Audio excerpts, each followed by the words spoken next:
All right, take this off. Take this off. This off. That comes off.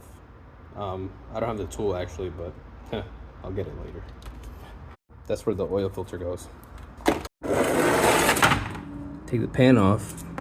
I unscrewed these bolts. 8mm. 8mm. And here is your oil pan. And this is the bolt that you have to take off. So you put the oil pan under. Gonna use a 1/2 for the new bolt. Take the old one off.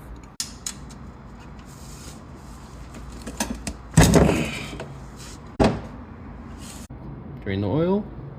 Put the new bolt back in with the washer. We're gonna use about 6 quarts. Now I use this big huge one and it makes it